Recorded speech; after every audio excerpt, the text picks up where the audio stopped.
Olá, seja bem-vindo ao canal Contabilidade Angolana Online. Um grande prazer estar consigo. No vídeo passado, eu falei sobre 7 passos para dominar contabilidade.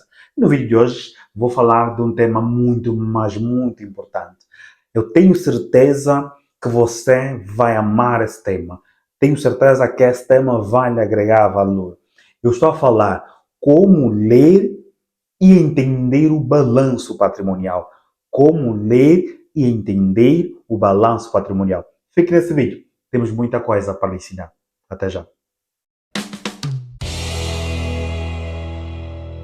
Vamos então para o primeiro passo. E o primeiro passo, obviamente, é você entender o conceito de balanço.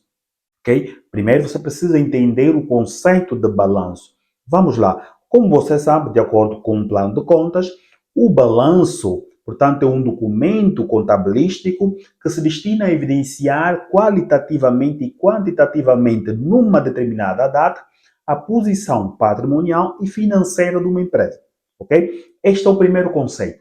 Depois de você entender o conceito, você vai perceber, conforme já expliquei também no vídeo anterior, se você ainda não assistiu, convido-lhe a ver, você vai perceber que o balanço normalmente está dividido em 3 partes. Atenção, o balanço está dividido em 3 partes, nomeadamente o ativo, o passivo e o capital próprio, ok? Este é o primeiro passo.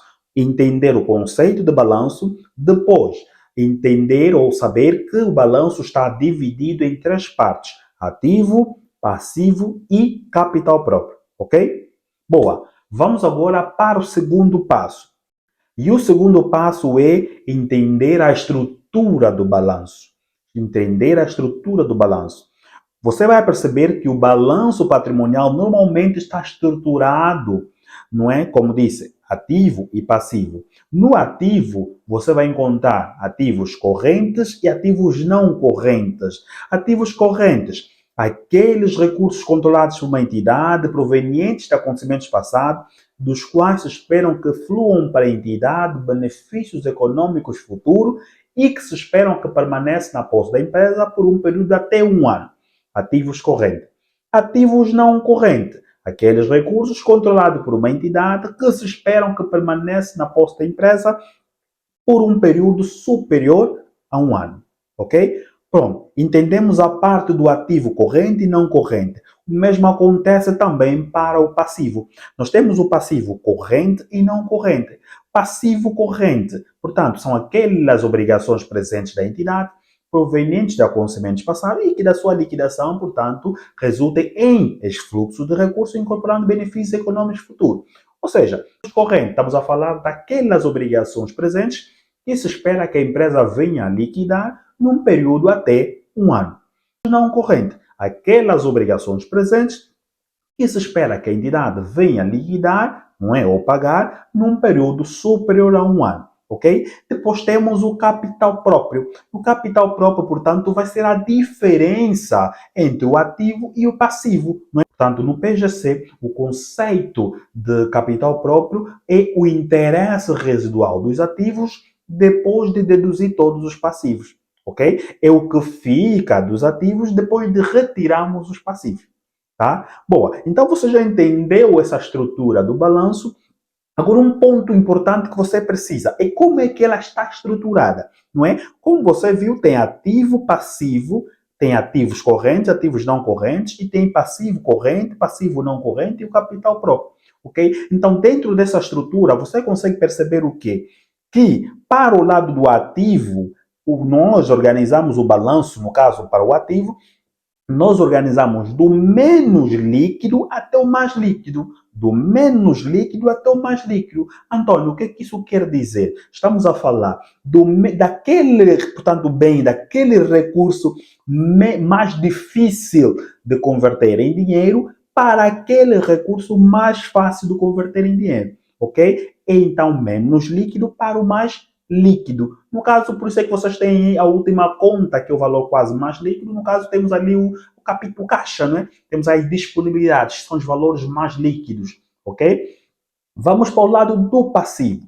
No lado do passivo e capital próprio, normalmente nós estruturamos do menos exigível ao mais exigível. Ou seja, daquele recurso, daquele montante, daquela obrigação menos exigível para o mais exigível. Qual é a obrigação menos exigível? O capital próprio da empresa, por exemplo, né? O capital próprio da empresa é uma obrigação menos exigível, ok? O próprio capital inicial da empresa é uma obrigação menos exigível. Qual é a obrigação mais exigível? Você tem, se calhar, a dívida com fornecedores, você tem a dívida com o pessoal, você tem a dívida com a AGT, com o Estado em si, portanto, você tem esse conjunto de elementos que vão lhe ajudar, então, a entender a estrutura do balanço, ok? Já entendemos, portanto, o conceito de balanço, já entendemos a estrutura do balanço, vamos agora para o terceiro passo. E o terceiro passo é analisar e comparar cada elemento do balanço, ok? Eu estou a dizer, você precisa analisar e comparar cada elemento. Por exemplo, analise o total do ativo. Ok? Normalmente o valor total do ativo representa, portanto, a capacidade da empresa de gerar receitas no futuro. Ok? Depois analisa também o total do passivo. Tá? Você precisa saber qual é o total da dívida da empresa.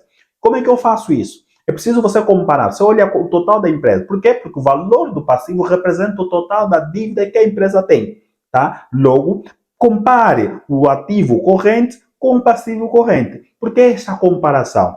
Porque o ativo corrente, como dissemos, que é a capacidade da empresa de gerar receitas no futuro, tá? Você precisa saber se o ativo corrente tem capacidade de, portanto, liquidar ou pagar o passivo corrente. Tá? É preciso você analisar isso. Se o ativo corrente for superior ao passivo corrente, significa que a empresa tem capacidade de pagar os seus compromissos, né? Honrar os seus compromissos do curto prazo.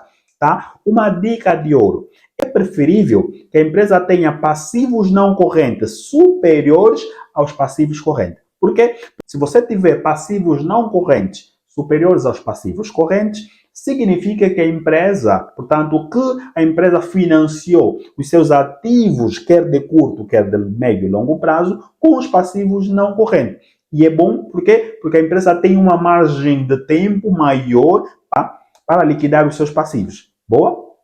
Boa. Pronto. Depois é olhar para o capital próprio. Tá? Capital próprio também é preciso analisar. Você precisa comparar se o capital próprio é positivo ou negativo. Tá? Como dissemos, o capital próprio representa a diferença entre ativo e passivo. Logo, se a empresa tiver um capital próprio negativo, significa que os seus passivos são superiores aos seus ativos. Isso é perigoso. Se a empresa tiver um ativo, portanto, um capital próprio positivo, isso é bom. Significa que a empresa tem mais recursos do que dívidas, do que obrigações. Tá? Isso é muito bom para a empresa. Ok?